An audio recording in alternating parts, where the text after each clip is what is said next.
Hello, I'm Jyotika. Welcome to Excelling Psychology. In today's class, we look at health psychology questions that came in paper 3 to October November 2024. Most requests I get are for A2 portion because there are not enough resources available. And amongst all the options, health and organization, especially because they are touched upon less than clinical and consumer.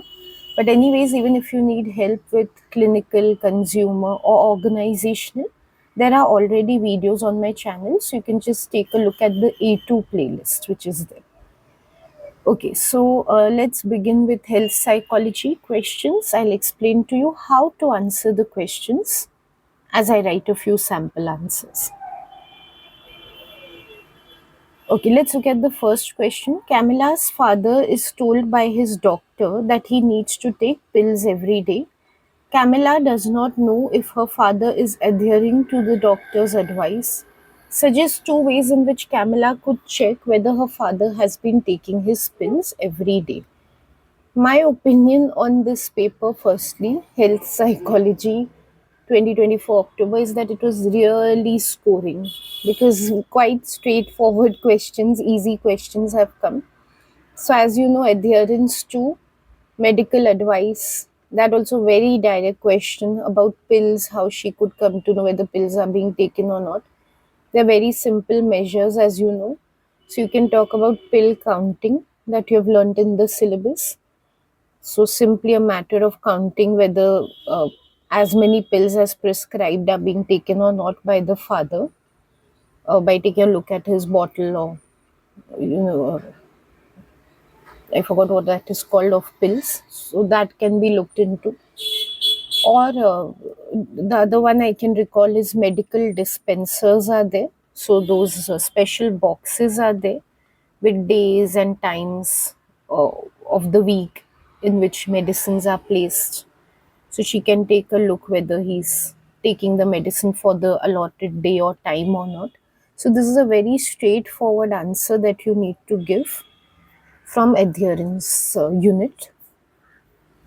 What I can recommend is when you write the answer, like answer writing tips, they have asked you for two ways. So my standard advice when they ask you for two ways, just take a look at the marks. The marks are like 4 marks for the question. So it's definitely 2 marks per way that you're going to suggest. So just make sure your answer is neatly organized, it is signposted. Then you can easily score. So make it clear for the examiner, like say one way is this. Suggest the name of the way and connect it to Camilla's situation. Then just say another way is this. Suggest the way, connect to Camilla's situation. So just have clear organization. I'll show you when I write the answer. And so for the examiner also becomes easier to check. For you also, you make sure you're on track when you write, one way is this, second way is this. You also don't miss out. Because as obvious as it might seem, you have to write two ways. Some students, they write one way and then such a haste to go to the next question, they forget to write the other way. So that's just 2 marks which are lost unnecessarily.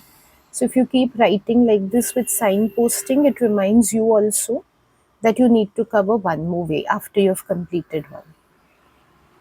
Okay, make sure you refer to Camilla, her father. When you write the answer, simply make sure you contextualize the answer. Don't write a generic answer. So don't write something like pill counting is one way and the patient's pills can be counted. Talk about Camilla, the father, make use of the situation. They've given you a situation because you are supposed to refer to it. Otherwise, they could have just generally asked you, give two ways of counting adherence to pills. They haven't asked you a direct question like that because they want you to talk with respect to the scenario. What I'm writing is a sample answer. Your answer does not have to be exactly like this, but this is one good way of writing. So, one way in which Camilla could check her father's adherence is by using pill counting.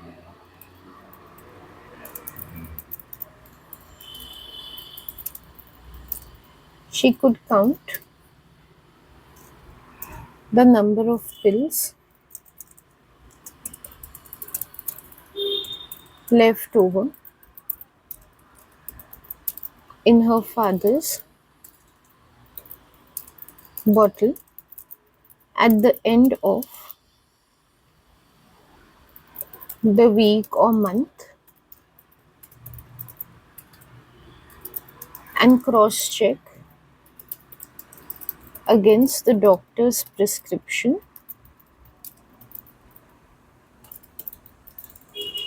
to check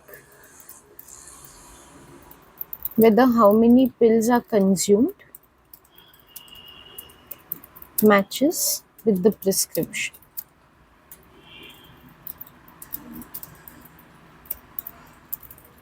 Okay, so make sure you're being explicit about what pill counting is. Some students will just write, she should just count the number. Camilla should count the number of pills. Exactly how she's counting, and once she counts, how does that give her an idea of whether he's been taking the pills or not? You have to be very explicit and specific about it. So don't write vague answers.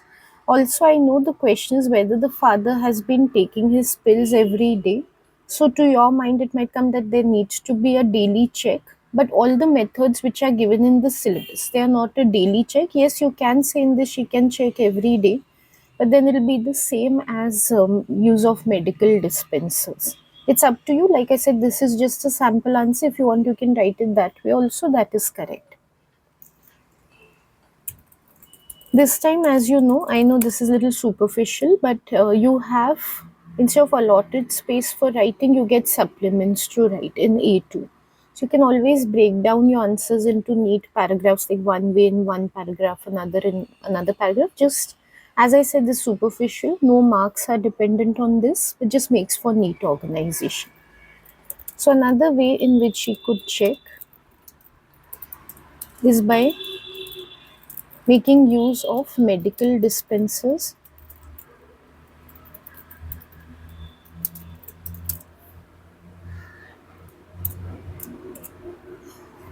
Again, when you're writing your answers also, you can do some highlighting, like simple underlining to show where the main point of the answer or the sentence is. Dispenser, she could uh, place her father's medicines in a special box with days and times of the week listed on slots, and then check every day whether the medicines for the given day and time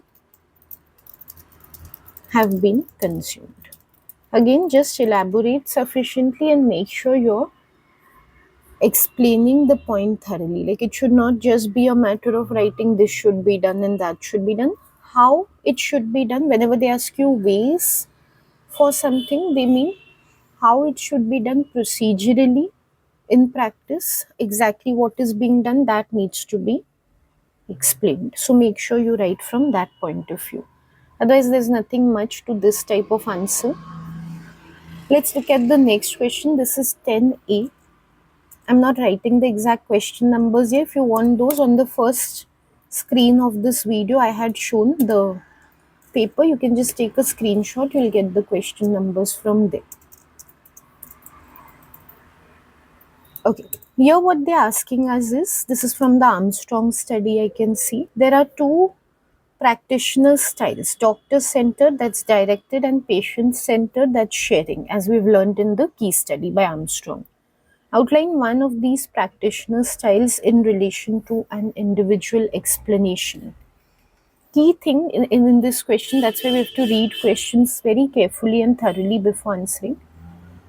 They want one of these styles in relation to individual explanation. So the most common mistake students are going to make here is to just define one of the styles without really referring to an individual explanation. So please do not do that.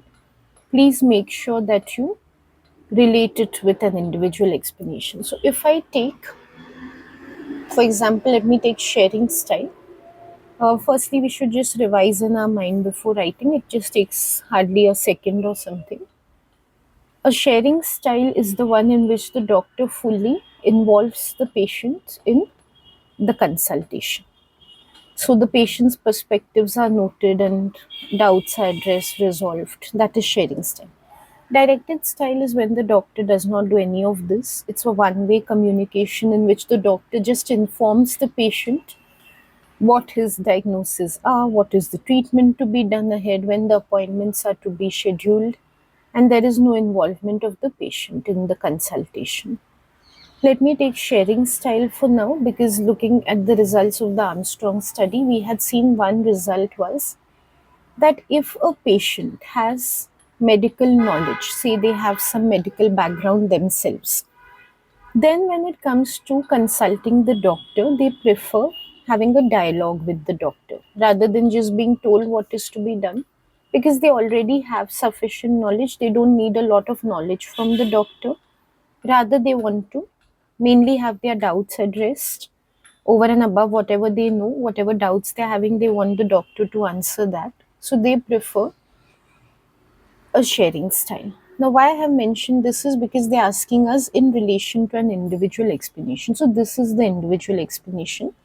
How you can think of this answer is, firstly, when they say outline one of the practitioner styles, definitely you have to define it. I do have to define what is a sharing style. But then I need to relate it to an individual. So, here, this is how I will relate it to an individual explanation. That when it comes to the patient, we know in health psychology, whenever we talk about individual explanation, we are talking about the patient, their perspective. Doctor's perspective will be situational. So from a patient's point of view, how much knowledge they have about medicine, that can determine whether they would like a sharing style or a directed style. So that is how I'm going to relate it. For more clarity, you can see the concrete answer which I'm writing here.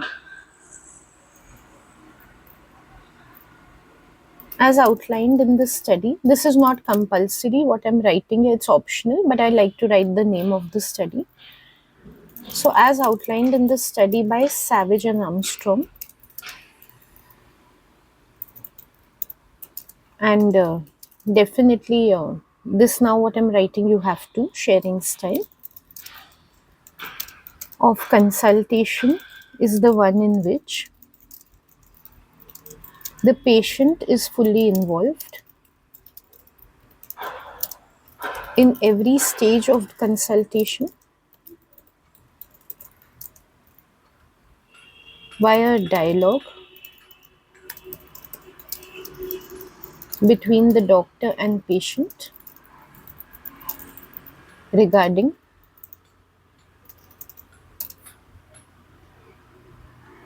diagnosis, treatment plan, appointments to be scheduled, etc. So here I've simply defined to begin with what a sharing style is. Now I need to relate it with an individual explanation. In terms of an individual explanation, I like to signpost every point I'm making, but you can have a different style. Your answers can also be briefer than mine, I understand. My answers on the lengthier side, because as a teacher, I want to explain things to you. So I tend to be elaborate. Your answers can be briefer, does not mean you can have loss of information. Just, to be brief, you're just skipping out explanations. That's not allowed. But if your use of word length is less and you're able to put the point across correctly, that's perfect. Okay, so in terms of an individual explanation, a patient with good medical knowledge would prefer a sharing style to have their doubts addressed about their condition over and above what they already understand about it. If instead of this you were to take a directed style, then you could say a patient who has limited knowledge of medicine would prefer directed style, because by themselves they would not understand what their diagnosis is, so they would require a lot of clarity and explanation from the doctor. So in converse, this also works with the directed style, the same answer. Okay, now they're asking for a weakness of the individual explanation using an example from practitioner styles. When we take only individual factors into account, the most obvious thing that should come to mind is we are ignoring the situational explanation. Taking one side of a debate is always reductionist. So, when it comes to individual versus situational explanation, and I'm looking only at the individual side, definitely I'm ignoring what situational factors can play a role. Now, it does not suffice again just to say that situational sides is also important, that becomes a generic answer.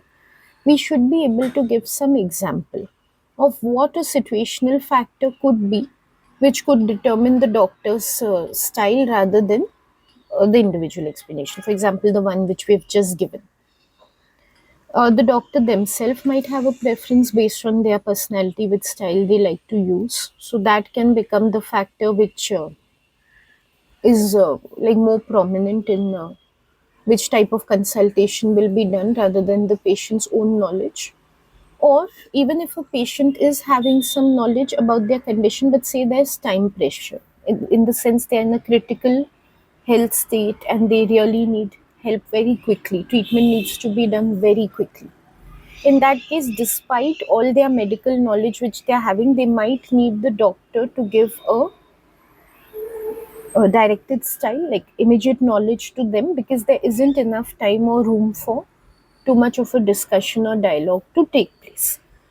I prefer taking the second example which I've just given because I can relate it with what I've already written. So I can show how the situational factor overrides the individual factor which I have put before. But they haven't as such asked you, to link the answer to the previous question. Otherwise, sometimes you'll see when the question is in two parts, A and B.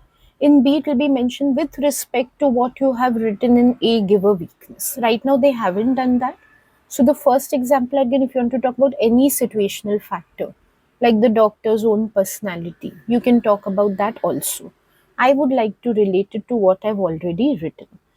I've outlined in most of my videos. Here also I will suggest first name what the weakness is and then just uh, elaborate more on it. So think of 2 marks as 2 points. One weakness is this. Second, elaboration on that weakness. And in this case, relating it with the previous. So one weakness is that the individual explanation is reductionist, as many times situational factors can override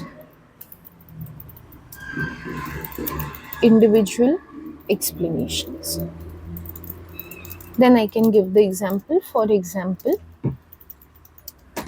as stated in A,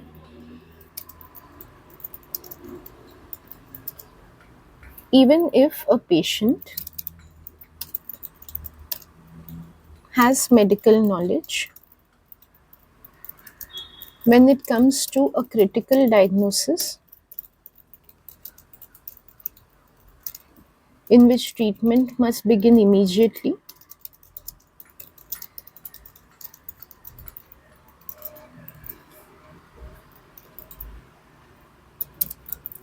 they might prefer a directed style,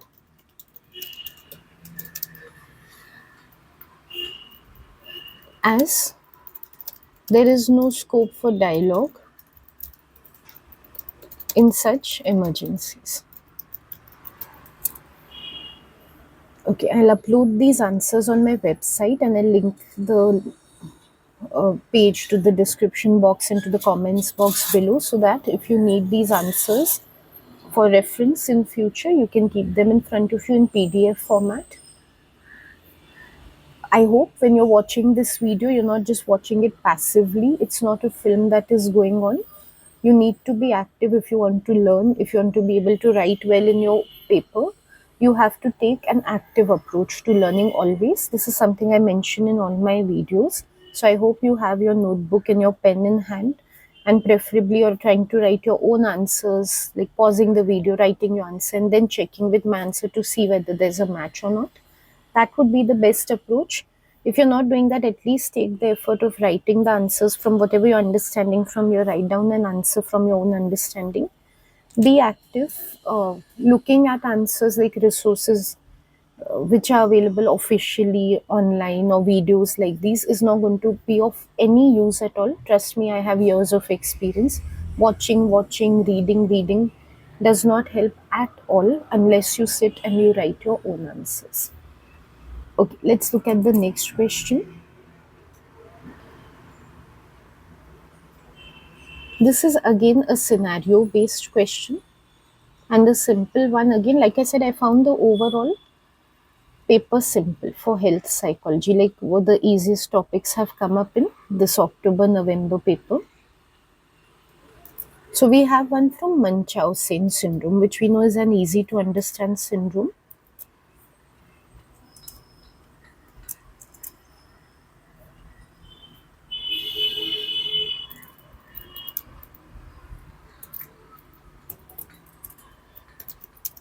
Hanif visits his doctor and reports that he has pains in his chest. When his doctor examines him, she notices that Hanif has a number of abdominal scars from previous surgery.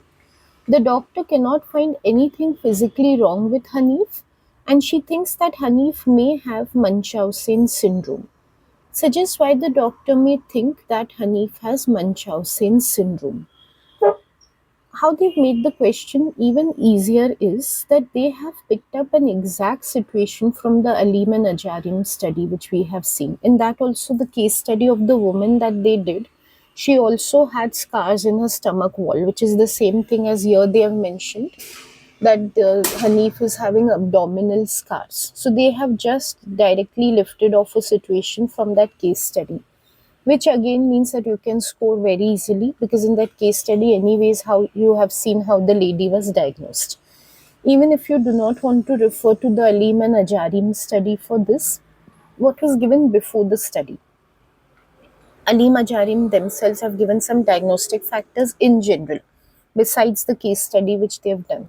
In that you have learned what are the characteristics which can help detect Munchausen syndrome, or even before that, you have seen generally, without any reference to Ali Majarim or their theories, how which are the main characteristic features of Munchausen syndrome. Now, one thing you can notice about this question suggests why the doctor may think that he has Munchausen. They haven't really asked you to pick up any specific diagnostic criteria and relate with that. So you can just relate it with general features of Munchausen syndrome. One feature, as we know, most prominent feature is falsification. Use good terminology. Again, I mentioned this in all my videos. For the 6 and 10 markers, especially in your mark scheme, they insist on terminology. Does not mean you don't use it for 2 and 4 markers. So use good terminology. Falsification is the right term for how these people pretend to have symptoms who have Munchausen syndrome. So first name the characteristic falsification, and then using wording from Hanif's scenario, show where he's pretending, show where he's falsifying things, and justify that this is one reason why the doctors might be thinking he has Munchausen. Now here they haven't suggested like how many reasons you need to give. They've just said why. In the first answer which we attempted, they said that you give two ways in which we could deal with something. Here they've not said give two reasons why he might have Munchausen syndrome. But looking at the marks, that it is for 4 marks, I feel strongly you should give, in my opinion, two reasons. Think of each reason is for 2 marks. Means on your own you can have the structure in your mind. So one reason is falsification. Just think of one more in the same way, go about it. Another feature of Munchausen syndrome we know is eagerness to seek medical help. Unlike genuine patients who are there who detest undergoing medical procedures and visiting the doctor, the Munchausen's patient goes out of their way to keep on having medical consultations and to undergo even the most severe of medical procedures. So that we can take as a second characteristic and link with Hanif's scenario. Other possibilities also there, such as the doctors not being able to notice any reason for why the patient is being admitted. Or you can even compare it with malingering and say here the motive is just to take on a sick role and there is no desire for any external gains as such. So many possibilities are there. I'm just taking the first two. How you need to write down the answer, like how you need to organize, same as the first answer which we had written. Signpost it by saying one reason is this, second reason is this, and then just elaborate whatever reason you're given, but make sure to refer to Hanif and to contextualize when you're writing. Okay, so I'll just write and show. One reason why the doctor might think Hanif has Munchausen syndrome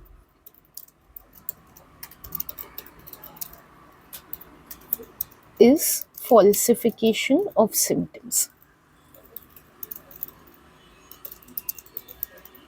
Now we have to think of how Hanif is falsifying symptoms. So using wording from the scenario, the doctor notices that Hanif has a number of abdominal scars, but that there is nothing physically wrong with him, indicating that there is a strong chance that he is falsifying symptoms, or we can say he's pretending to have symptoms. Then again, I'll take a separate paragraph and give the next reason. Another reason is that Hanif is eager to consult the doctor and undergo medical procedures.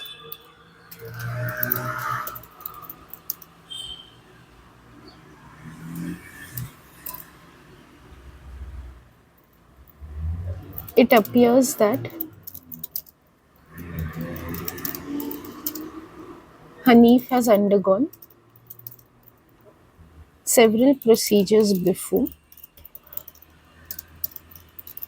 including a surgery for abdominal scars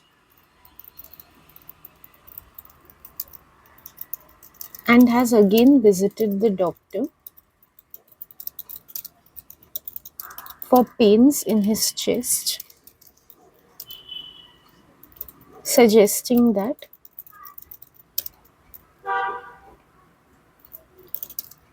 he has no hesitation in undergoing these procedures. Okay, so that is the first part. Let's come to part B. So there's a second part also of this answer. Here they have used the word diagnostic. So here what they're telling is suggest one weakness of diagnostic features of Munchausen syndrome. What we have given as such, eagerness to undergo medical procedures and falsification, these are diagnostic symptoms. So here we can talk about their weakness. If we talk about falsification, as it's one of the chief diagnostic criteria, definitely there is no way of ascertaining that the patient is indeed falsifying the symptoms. As we know, many times initially it can appear as if the patient is falsifying, but later we might discover indeed the patient did have a condition. It was just that either the medical, like the diagnostic procedure, failed in diagnosing that condition which is really there, or the patient was at an initial stage and with time the symptoms are becoming prominent. So it might be that the doctor might misinterpret that the patient is falsifying symptoms when he is not. Here they haven't asked to link back to Hanif's scenario, so we don't need to do that. Otherwise, the question would have been phrased as one weakness of using diagnostic features for Hanif. Here we just need to talk about it in general. Another feature, which is the eager to consult the doctor. To assume that a patient is just eager to consult because they have Munchausen syndrome might not be the correct approach. There might be other reasons why they're eager to consult. They might be particularly concerned about their health, like very cautious about their health. Health might be a extreme priority for them. That's why they might be eager to consult the doctor. Or they might have had a very bad past experience in which they did not consult the doctor and things went out of hand. So since that time they have become very careful about showing urgency in undergoing medical procedures. That is possible. So we can give any of these reasons. Also, if you are taking up some other uh, diagnostic feature in the previous answer, such as say if you're comparing with malingering, you can take a weakness of that also. For example, if we say that it is different from malingering, it is possible that Munchausen syndrome, what we are seeing as Munchausen, is also actually malingering in the patient. They are gaining something by taking on the sick role. They are actually looking out for some external gain like money or sympathy, which is not clear to the doctor because they do not fully know the patient's motives. That is possible. Okay, so let's list down one weakness. I'm just taking the weakness for falsification. That is simple.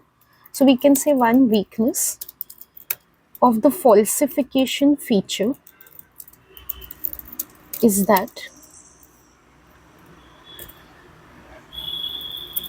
the doctor might misinterpret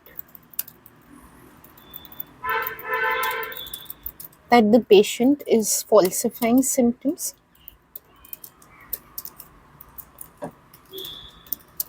whereas in reality they might actually have the symptoms. For example, it is known that even very scientific medical procedures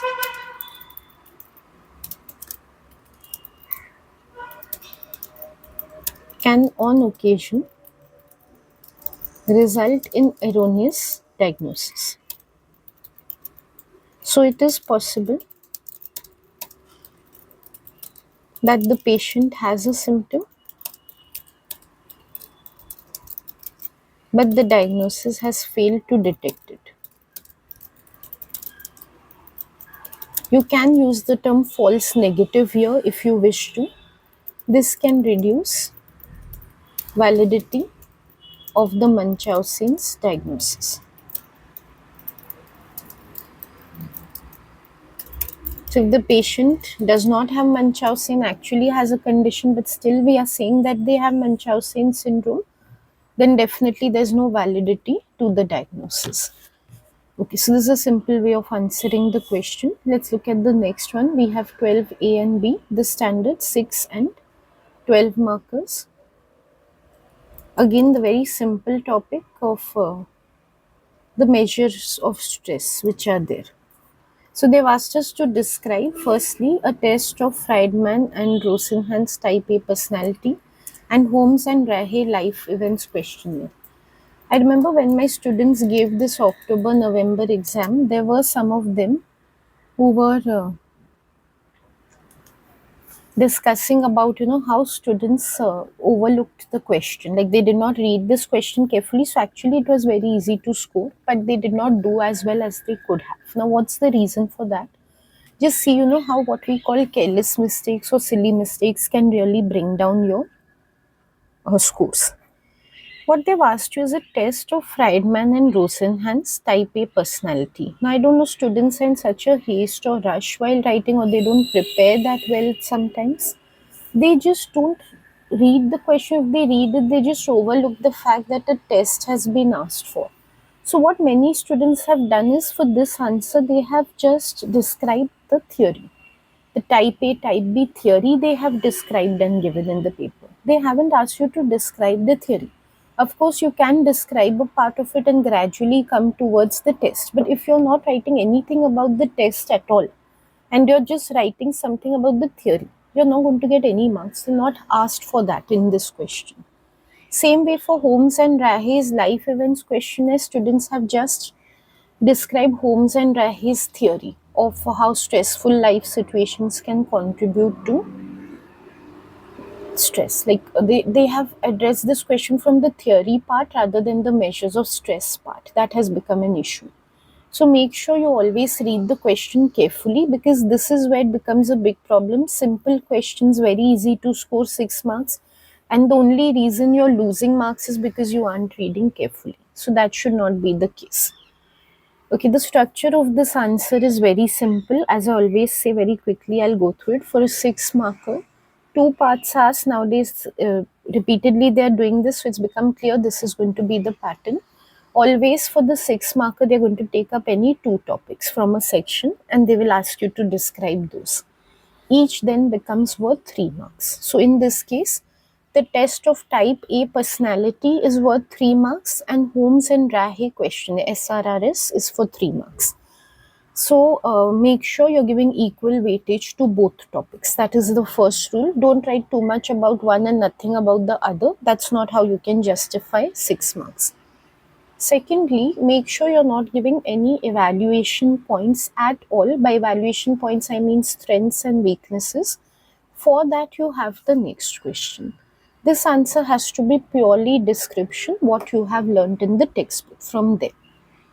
Thirdly, do not write introductions and conclusions. I know as a good writing practice, for essays, you should be able to write introduction, conclusion.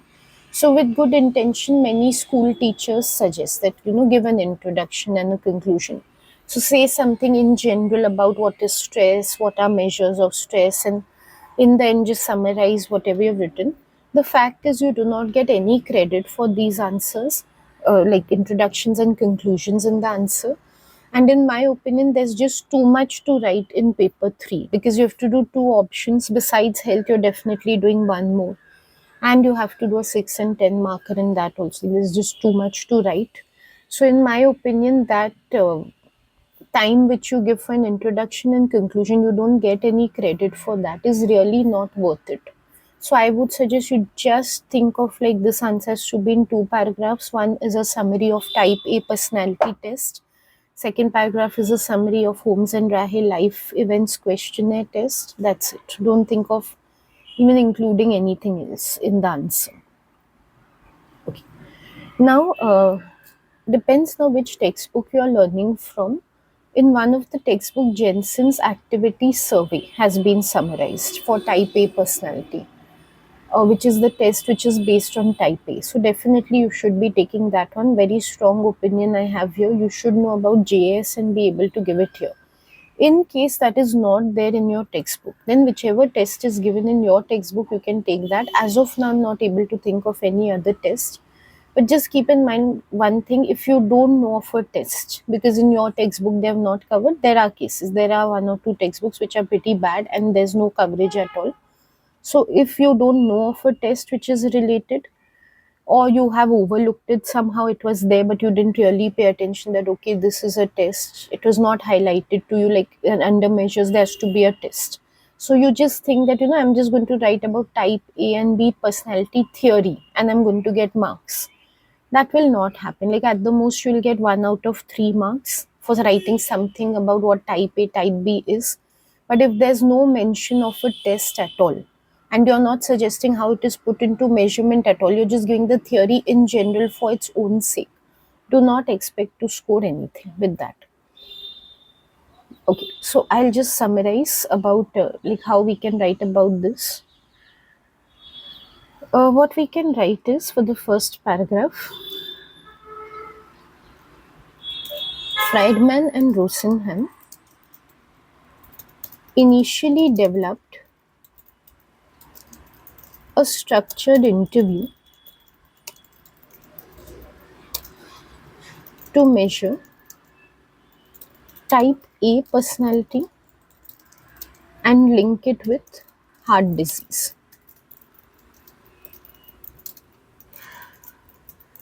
Or I can say with risk for heart disease. Okay, I want to get into Jenkins activity survey, but this is like I'm just giving some background into how that survey came into picture. So initially, Friedman and Rosenhan made a structured interview. Now, if you don't write about JS, but you write about this interview, it is credit worthy. So if you don't know about the JS because it was not there in your textbook, but at least you have learned about their structured interview. Yes, that justifies the question which has been asked. So instead of the theory, if you give this interview and then you relate it with the theory, that's a better approach instead of just giving the theory. Now, as I always, when I'm teaching, I always tell my students, you have to memorize very perfectly for all your measures in any topic, be it health, organization, consumer, anywhere. Any questionnaire, scale, measurement tool which is given, you have to know perfectly how many questions are there, some sample questions, response choices, technical, exact, specific details you have to memorize. That's a requirement of the syllabus. So here you should be able to say that there were 25 questions on their structured interview. If you're not able to give explicit details like these, like if you just say vaguely there were some questions or something, do not expect to score highly. Also, generally these type of questions come in paper 4. There they ask you directly 2 markers, 4 markers, how many items are there, this, that. So anyways, you're preparing all these things for paper 4. By chance it's come on paper 3 as a 6 marker, instead of, they have not reserved it this time for paper 4. For the shorter questions, this topic they've taken in paper 3. But you have anyways prepared for paper 4 all the details, so easily you should be able to write here. Okay, so they had 25 questions on this interview, in which they asked respondents about we can call it everyday pressures resulting in stressful responses like hostility, competitiveness, anger, etc. So these are the domains which were being measured. The typical type A traits, impatience, competitiveness, all those were measured on their structured interview. Uh, if we want, we can link it, like I've mentioned before, to type A. We can explain here a little what type A is and how that personality results in stress. I'm not finding it necessary, and I feel that much time is not there in a 6 marker to cover, so I'm not going. I'm strictly focusing on the measures. So it was a structured interview that they devised originally, and then we have given also what type of questions are being asked, like the domains we have given. Now we can suggest how it is scored. For any questionnaire, you need to know items which are there, how many, what type, like what's the format, and then you need to know about scoring and interpretation. So now we can talk about that. The interview would be scored by 2 independent raters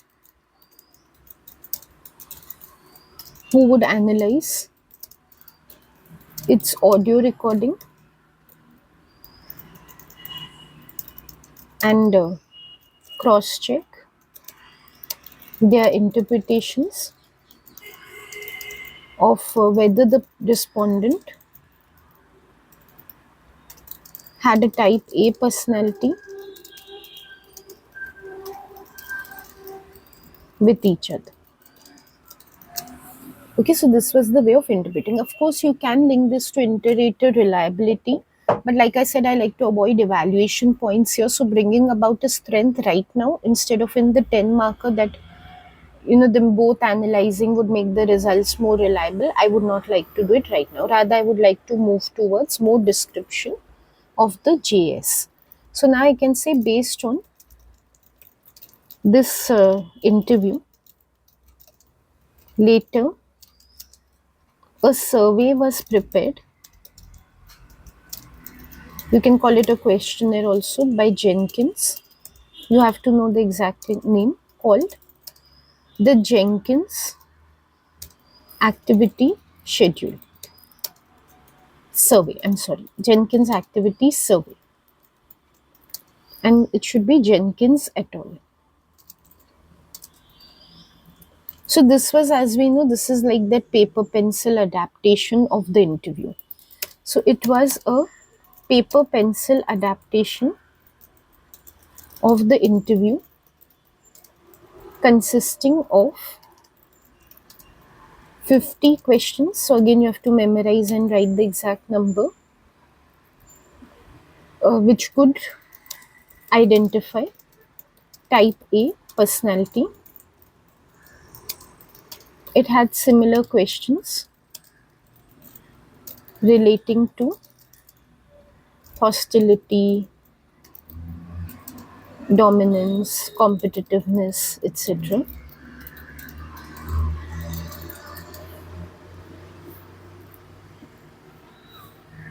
And now coming to scoring of this, of course, like I've already mentioned, they could identify type A, but JS has one more feature. You can also identify if a person has type B personality. Even that is made possible. Like in the original structured interview, they could just say whether person has type A or not. But this survey, because it includes more questions, it has some more scope. So we can also identify whether person is type B. So how we can put is the scoring of the survey could help interpret whether the respondent had, I've used past tense actually, I should have used present tense because the survey still exists, but anyways, that's fine. So whether the respondent had type A personality or type B, which is less predisposed towards developing stress or towards developing heart disease, as it involves better coping with stress. Again, I'm not going into the details of type B personality. I'm not finding it very relevant for this question. But if you want to give a line or two on what type B is, you can do that. Okay, I know it's taking time because I'm explaining to you as I'm writing in the paper, you'll be able to write quickly. Many times students ask me how to time their answers. For the 6 marker, make sure you're not taking more than 10 minutes to write. So what I've written right now, roughly it should take you 5 minutes to write. If your speed is not that good, means your preparation is not up to that level. You're having to think a lot when you're writing. That's why your speed is down. So make sure you're preparing and practicing enough before you go to the paper so that you're able to write quickly. Like in 5 minutes, you can write this much. You will be required to write at least this much to get your 3 marks. These are very important details. So, I mean, I don't see anything here that can be skipped out from what I have written. Now, coming to the Holmes and Rahe question is similar pattern. We can answer this also.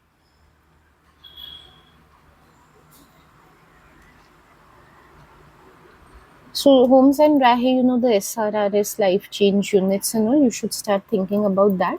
Directly again, I will not get into their theory. That's not a requirement. I will start off with their questionnaire. So Holmes and Rahe developed a questionnaire called the Social Readjustment Rating Scale,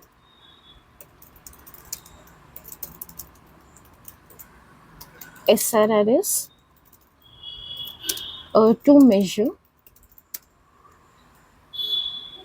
life events that could have occurred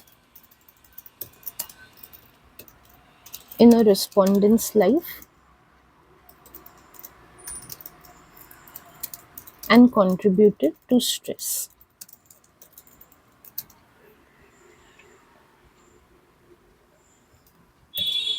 Okay, then we need to describe a little about this. So, how many life events are there and so forth. Like I said, how we have structured the previous one like that. So, 43 life events are listed on the questionnaire based on, I'll just touch upon this, I won't elaborate much. So, based on research conducted with uh, participants who had fallen ill based on some life events that they had experienced. Okay, if you want, again, it's optional. You can get into the details. I know in every textbook they've described what that research was, which they conducted like a pilot just to come up with the questionnaires for their skill. But I'm not finding it very important, so I'm just skipping it. I want to talk more about the SRRS.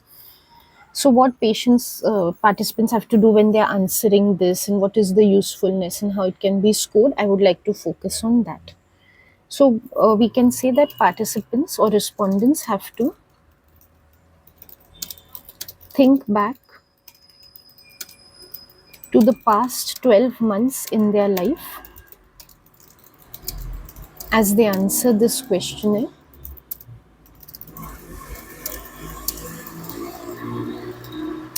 and report how many of the life events listed they have experienced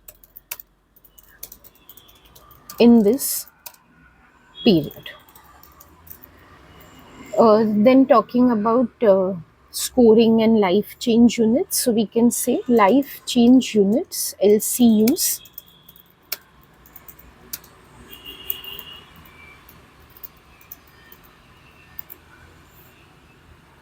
are allotted as scores to respondents according to the degree of stressfulness of the situations, of the events that they have experienced. Again, I'm not getting into too many details about this thing, like what are the life change units or how they are more for more stressful events, less for less. I'm just focusing on scoring. So now coming to the scoring, we have to memorize and write cutoffs for every questionnaire that we learn. So if the respondent scores 150 or less ICUs, LCUs, I'm sorry, they are interpreted to have, they are assumed to have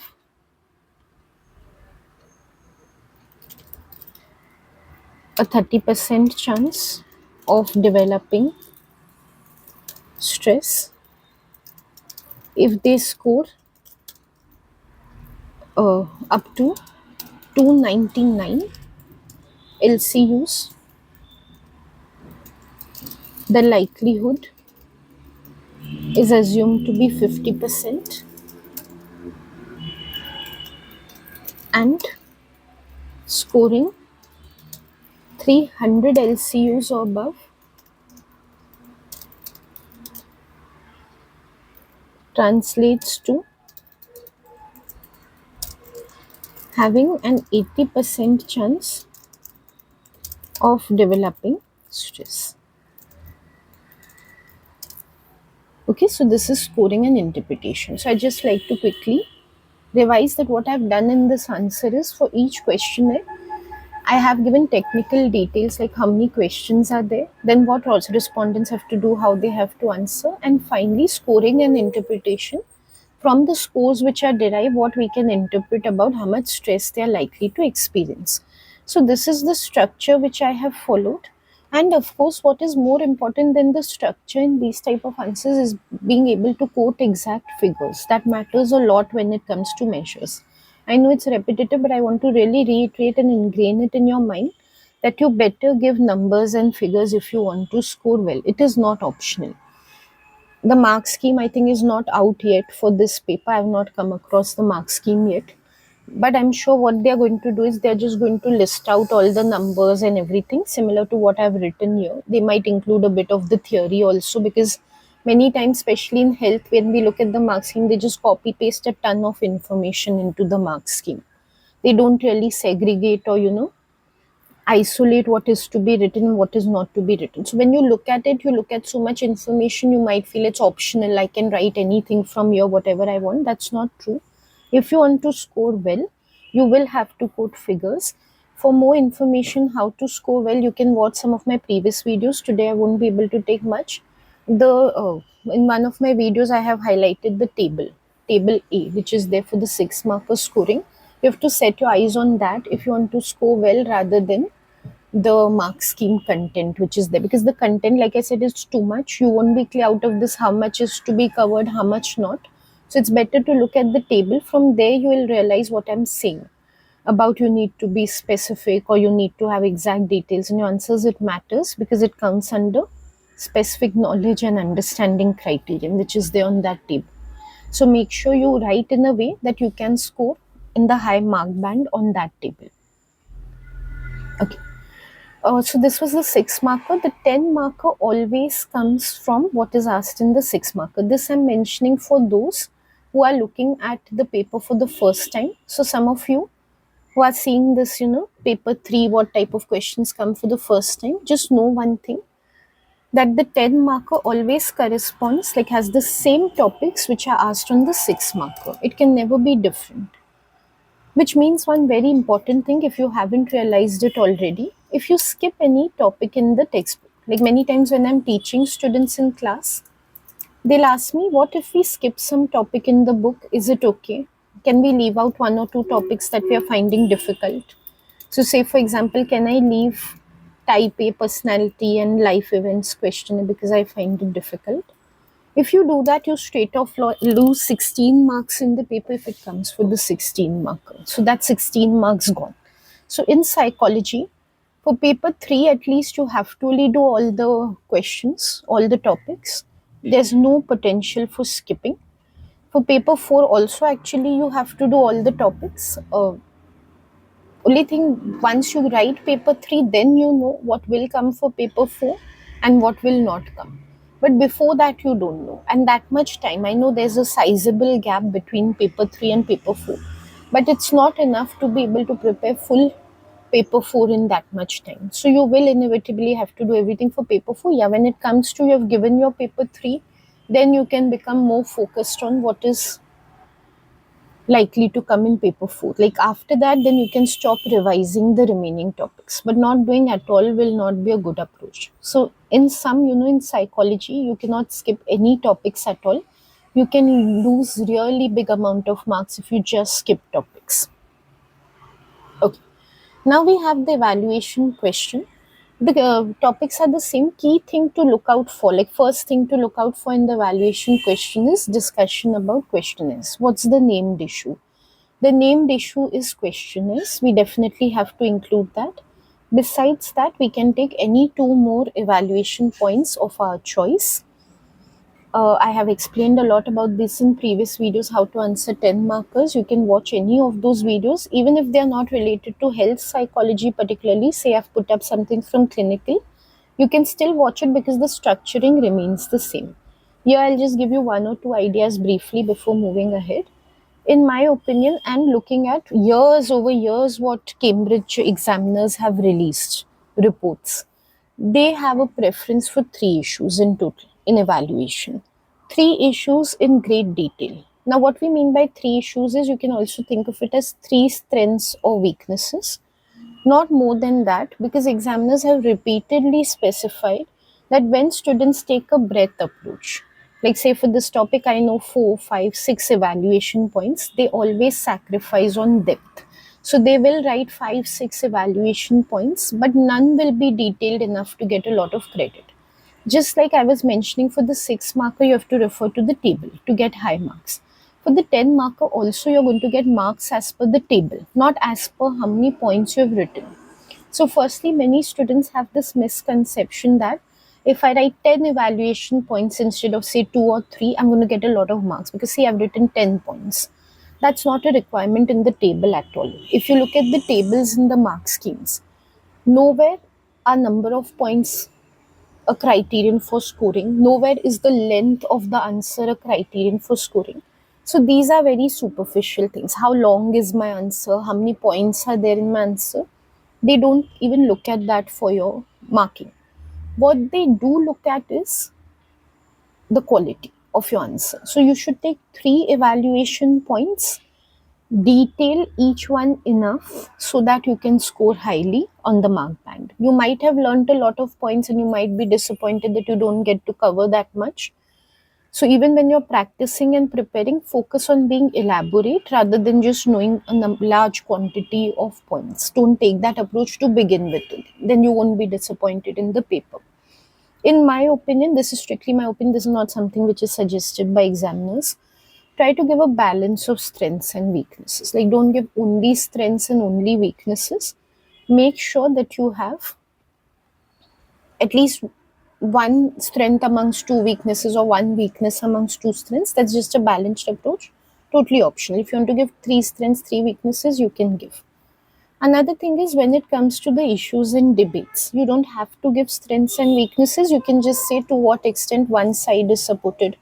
Like, let's say these questionnaires support an individual explanation to this extent, and to that extent, they support a situational explanation. Like, say, type A personality is supporting individual, but situational is being supported by life events. You can take it that way. You don't have to give strengths and weaknesses. That's why they say can include strengths and weaknesses. Strengths weaknesses is a easy approach, especially if you're following the peel format, so we take it.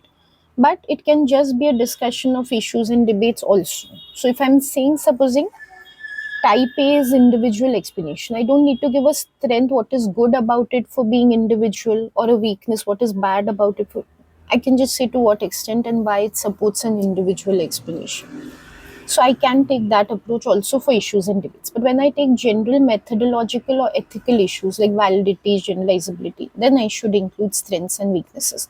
Then just saying, oh, it is valid, but not giving any reasoning why it's valid. So how it's a strength that it is valid, not talking about that does not make any sense.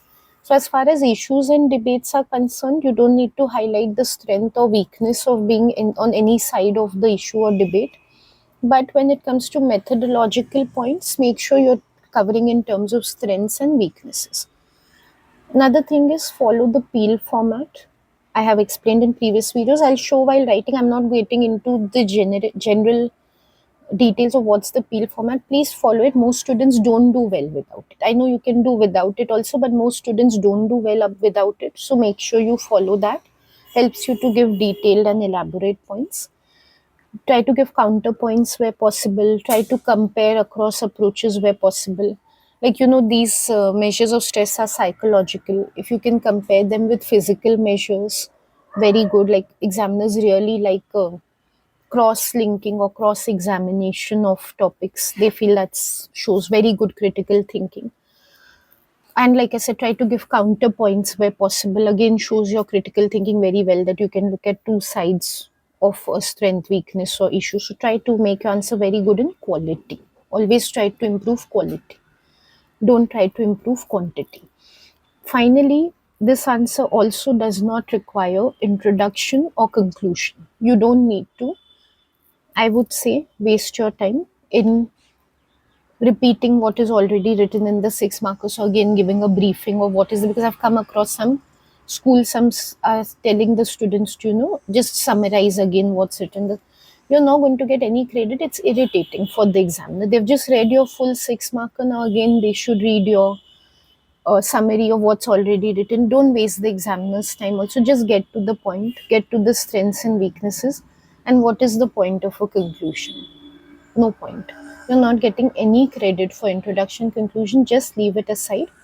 Think of it that you have to cover 3 paragraphs. Begin every paragraph with one issue is this, or one strength, or one weakness is this. So signpost every paragraph, and conclude off every paragraph with finishing the point, linking the point to one of the possible evaluation. So just maintain good structure and organization. Don't go into unnecessary details. You have to cover this answer in maximum 15 minutes. You can't take more than 15 minutes for this. So think of 5 minutes per paragraph. I know you can't micromanage your time to this extent, roughly. Like, as an estimate, think that you have to give 5 minutes per paragraph. When you get into introduction, conclusion, you're way exceeding that time, of which you have like just for total 15 minutes. Avoid doing that. You need time for writing the rest of the paper also. So even from that point of view, I will say, don't get into unnecessary details. Before we write an evaluation point, evaluation answer 10 marker, we should have a structure, points in our mind, a plan in our mind. Basically, we should not just blindly start writing. Again, I'll show it on the screen. Will take a while to explain, but it is just a matter of few seconds. So when I show you how you should plan it out, don't think it's going to take so much time. It won't. It just looks that way. What you have to plan out is which strengths, weaknesses you want to cover. Basically, what are going to be your 3 evaluation points. And when you're covering, make sure you're covering both the topics. So that's why also planning is important. Otherwise, what happens, you think, okay, let me just begin off with whichever point I know best. Then ultimately you might realize all your points have become about type A. all your points have become about Holmes and Rahe, and you have totally ignored the other topic. So why you're making the plan is to make sure you have 3 points in total, and in those 3 points you're covering both the topics. It is not optional. All your points cannot be from just one topic. I know only evaluation for type A, so I'm going to write only that. Straight off, you will lose 5 marks if you're going to cover only one out of two topics which are suggested. Keep that in mind. So make sure you don't have to cover in every point, every topic which is there. No, you don't have to make it equal. Like 2 points must be about type A and 2 points must be about Holmes and Rahe. No, but at least in one of the points, there should be type A evaluated, and at least in one of the points, there should be Holmes and Rahe evaluated, minimum. So you have to touch upon both the topics in evaluation. One more thing, over years of what examiners have been saying, not only this syllabus, even in the previous Cambridge syllabi, try to begin with the named issue. It's not compulsory, but it's a preference. The named issue is questionnaire. So in my planning, first I would like to talk about questionnaires. I will take questionnaire as a weakness over here. It's you might have very good strengths also for a questionnaire, like in the sense you might believe that they are better than physiological measures of stress because they give you, because they give you a more subjective, how the patient is thinking about stress. Definitely I would like to focus on something which is very prominent to me, that in the Holmes and Rahe scale, people have to think back to 12 months in their life, and there is this questionnaire self report issue of not being able to remember what happened 12 months back. So I would take questionnaires as a weakness. And in that specifically, I am going to be covering Holmes and Rahe scale. Your approach can be different. So I'm dedicating this point to Holmes and Rahe. One very important point that comes to my mind is cultural differences. Again, a weakness. Holmes and Rahe is just too specific to the Western culture. So that is something I would like to take up for it. What I'll do is, in fact, now that I think of it, in my questionnaires point, when I give it as a weakness, I will give it as a strength as well. And in this way, like I said, it'll be a balance also. I'll be bringing about some strength, and I'd like to connect it with type A. There it's a strength to be using a questionnaire because it's a lot to do with emotions and perceptions which can be measured only on a questionnaire. So I will cross compare it with physiological measures also with Holmes and Rahe also, and I will show how questionnaire self report has that value of uh, bringing about subjective perspectives. When I write, if it's not clear to you now, when I write it will become more clear. And what else I can take for this?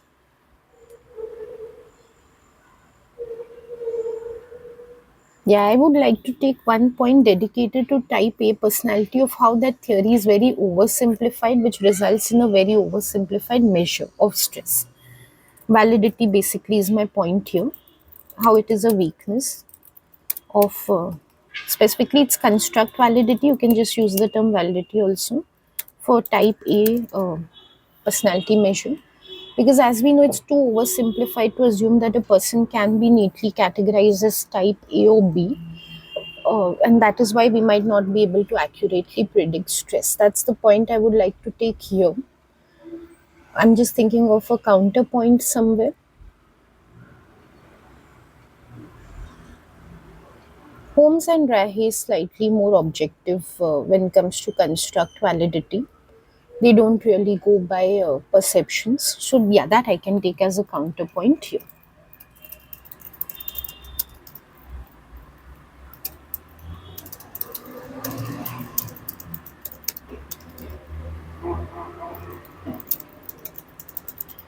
Now, a very big disclaimer before I write this answer. There are too many textbooks, too many evaluation notes which are available. So, of course, it can be when you're writing your evaluation, none of your points are matching with mine. So, you're not planning to take any of these in your answers.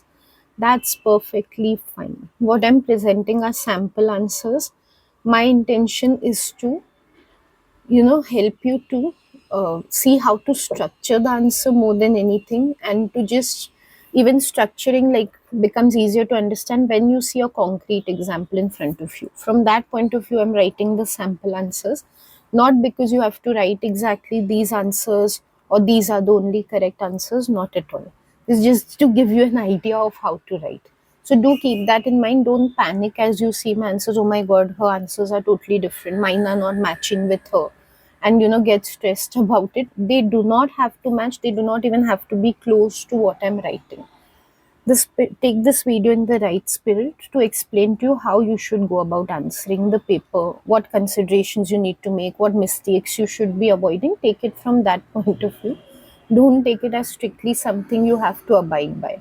There is no A levels psychology syllabus anywhere that I've seen where there's something fixed you have to memorize and write. So that same thing is applicable to CIE. You are absolutely free to write your answers in the way in which you want. Okay, so now I'll present a sample answer to you. I won't point out much on how I'm following the Peel format, but you'll be able to see from what I'm writing that in my mind I'm going on following the Peel format when I'm writing. Okay, so we can suggest one weakness of the use of questionnaires is that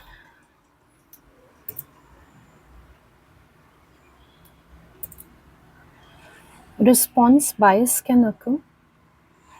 I'm sorry, not response bias, recall bias can occur.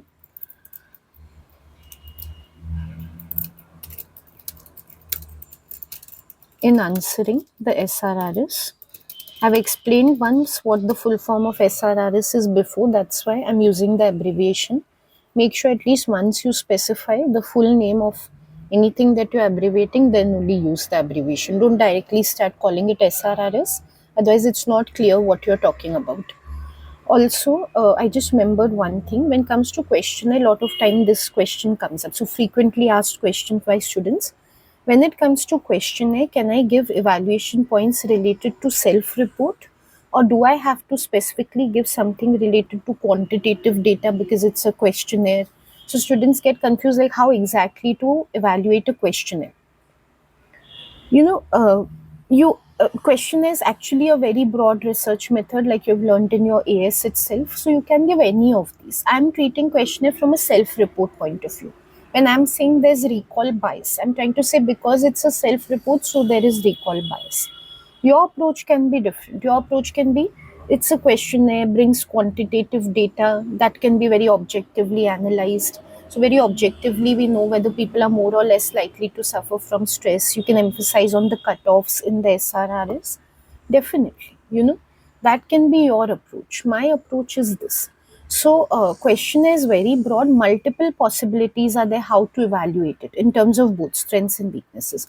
All are correct. That's why I gave the disclaimer before that your points don't have to match mine. Okay, now I've pointed out, I've signposted the point is that there's recall bias. Next, I need to explain what is this recall bias. Participants have to report events that have occurred from the past 12 months of their lives, and it can be difficult to remember over such a long period. Now, as I always say, next thing is we have explained, now we have to elaborate why this is a strength or weakness. The best thing is to explain with example, like I always say. So let's give an example why this can be a problem. For example, uh, one item on the SRRS asks about stressful workplace conflicts. Any other item you can remember, you can give as an example. It can happen that at the time of answering the questionnaire,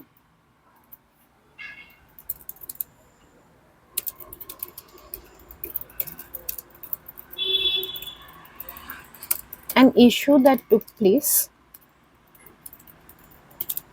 in a respondent's workplace is long resolved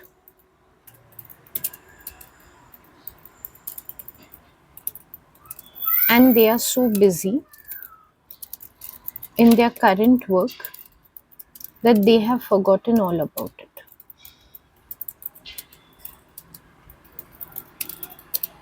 Right?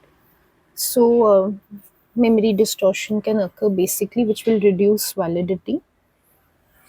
Also, to make it more specific, why this is a weakness, like why it impacts, what we can say is, so this can distort this overall score, stress score, and lead to inaccurate predictions about possible illnesses that they might develop.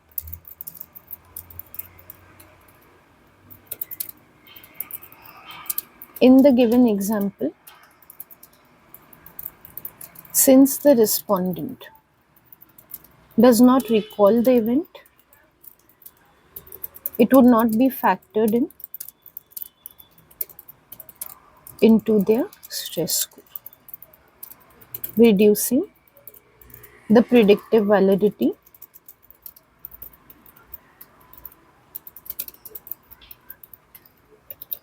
of the SRRS. So the point that I'm making is, if someone's forgotten only about an event because we're asking them from so long back, you're not going to consider it while calculating their stress scores. Then how will we accurately predict from their life change units whether they're likely to develop stress or not, or any illness because of stress?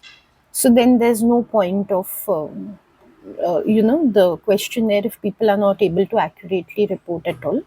But as I've mentioned, we can give a counterpoint also. So, however, the use of questionnaires can also be a strength.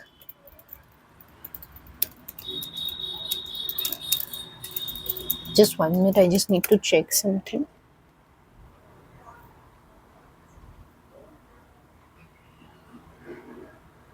Right.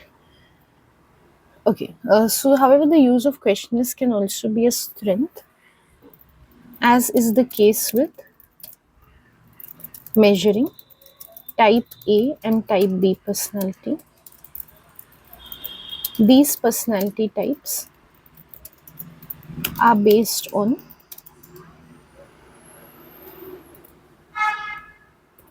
perceptions and attitudes of people. For example, type A individuals tend to perceive others with hostility,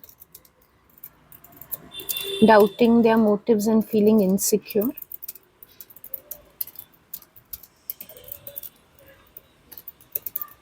It is difficult to measure these perceptions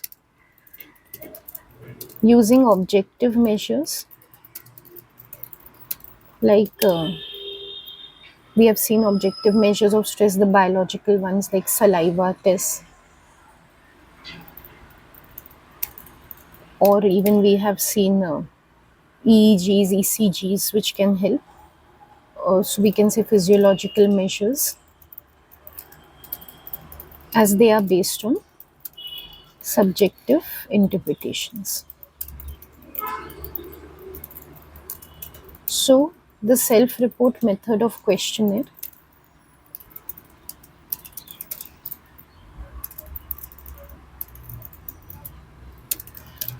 can help investigate these internal tendencies of participants.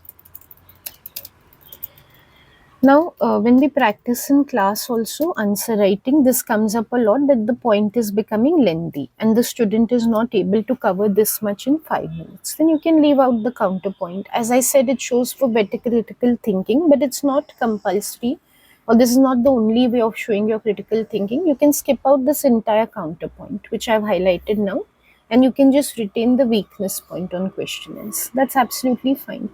So, with consideration of how much you're able to think critically and how much you're able to cover in a given time period, you can definitely adjust the answer.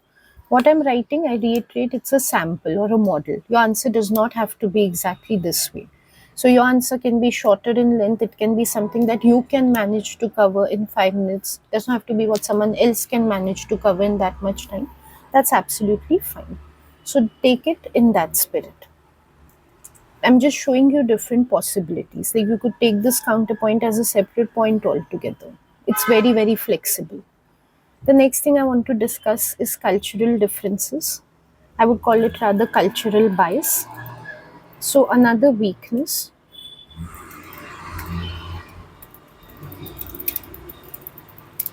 of the Holmes and Rahe scale is the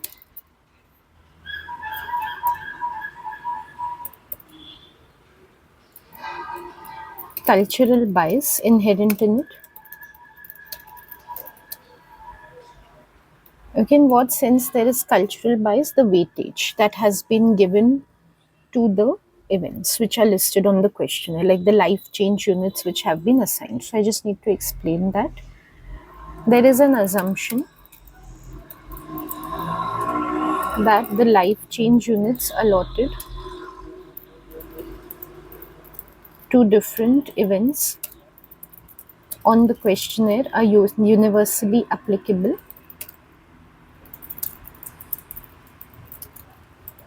whereas this might not be the case. Now we need to give specific examples to make this point more clear. For example,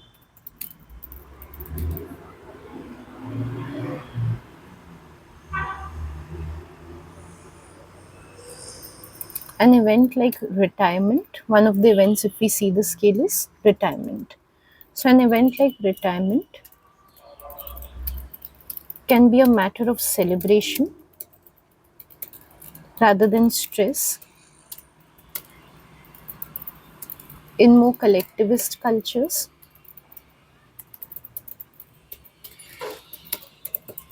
where it is seen as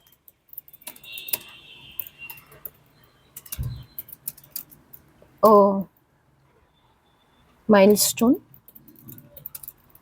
in a person's life, indicating their achievements and an opportunity to give time to their family, especially their grandchildren. However, in more individualist cultures, it may be seen, it is usually seen as a stressful occasion, indicating uh,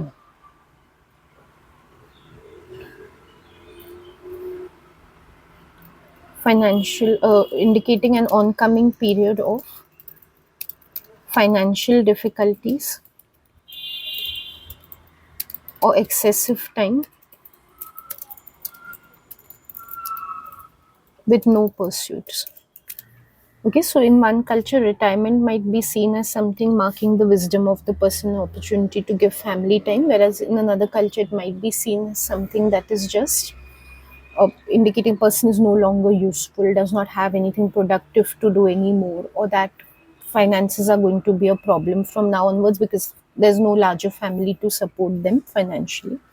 So in one culture it is stressful, in another culture it is not. Now relating it back to Holmes and Rahe and why it becomes a problem in terms of measurement. So measuring this event as being highly stressful and predictive of stress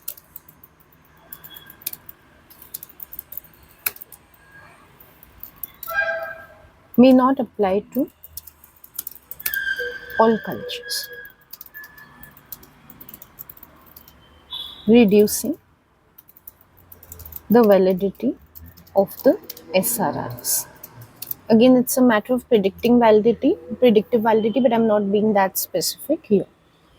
Another evaluation point, and one more thing, you can see there's no uniformity in my evaluation points. The first one was long because it had a counterpoint. Here I have no counterpoint to give because I can argue that maybe type A, type B is universal, but I don't want to give that. It's not a very strong point in my opinion. So that's also fine. Your evaluation points do not have to be equal in length. As I had mentioned before, length is not a consideration. Consideration is the quality of the points that you're giving. Yeah, then I would like to take the construct validity point that I had outlined. A weakness of the type A, or we can even say Jensen's activity survey. But I've mentioned two things: the structured interview by Friedman, Rosenhan, and then the Jensen's activity survey. So I'll just say a weakness of measures of type A personality is that the theory itself lacks construct validity, which can make its measures also lack validity. Now I have to point out why this is the case. So the theory assumes that people can be classified exclusively into type A or B personality types, which is not necessarily the case.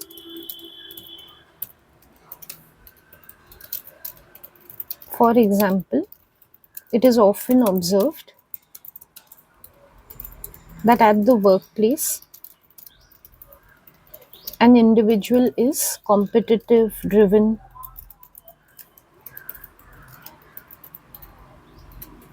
etc., which is type A pattern. But at home or in social interaction,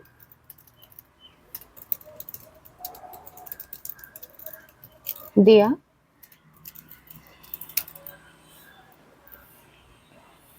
we can say relaxed, easygoing, and sorry, uh, and we can say cooperative rather than competitive. So the same individual can have traits of either type of personality.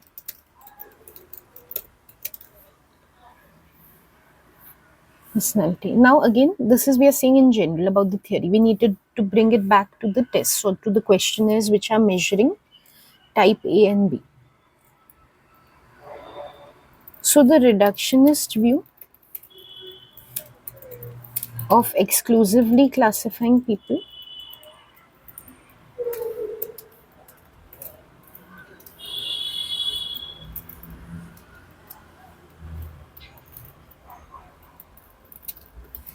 limits the applicability of the test, as it will not be able to correctly predict the health outcomes of an individual who does not neatly fall into a type A or type B.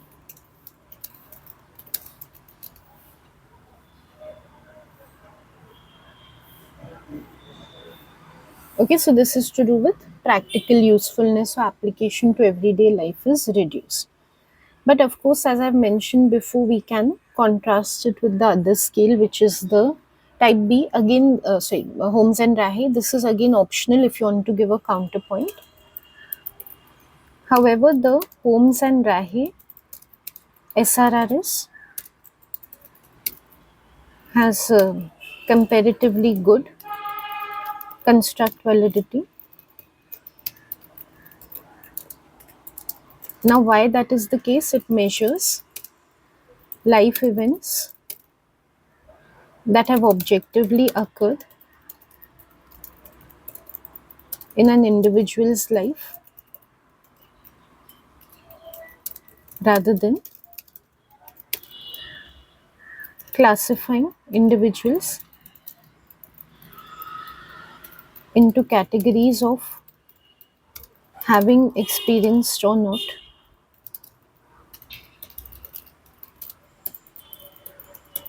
stressful life events.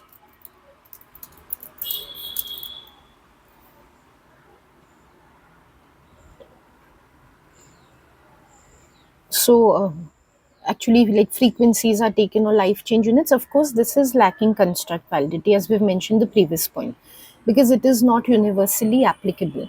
But here, I have used the term comparatively, like strictly in comparison with type A, this is a better approach. So I'm keeping my perspective in comparison. So, this avoids the problem of reductionistically uh, categorizing people and assuming that they will or will not have certain illnesses. Assuming whether or not people will undergo illnesses by looking into a larger picture of multiple stressful outcomes that may be contributing to their health.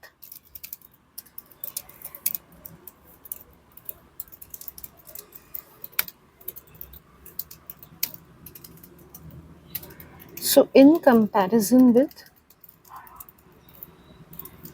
the type A theory, SRRS, I'm sorry, the type A measures, SRRS,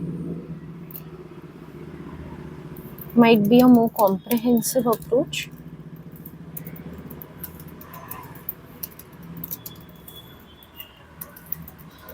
at measuring stress.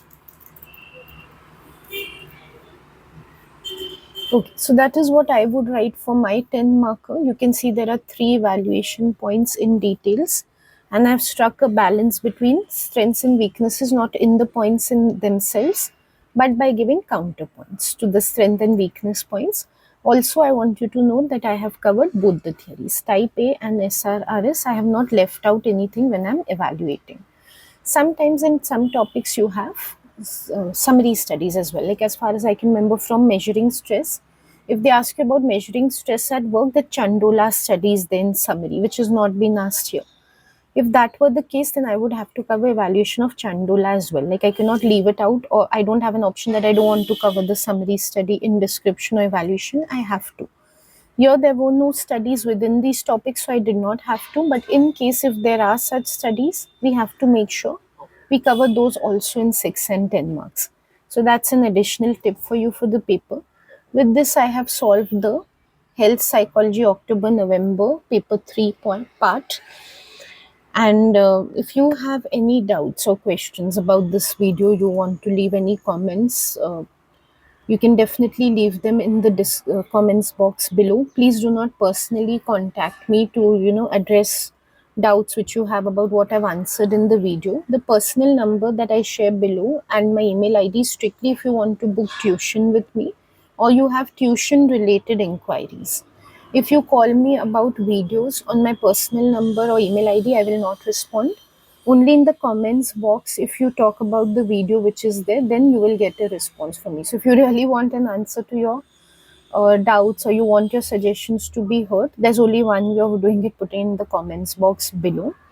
You want me to cover other options also, like organization, consumer, anything from this paper 3 October November, or you want me to do paper 4 as well as of October November designer study and stuff for this, you can let me know in the description box, in the comments box below. So whatever suggestions and all you have, feedback you have, you can leave it below.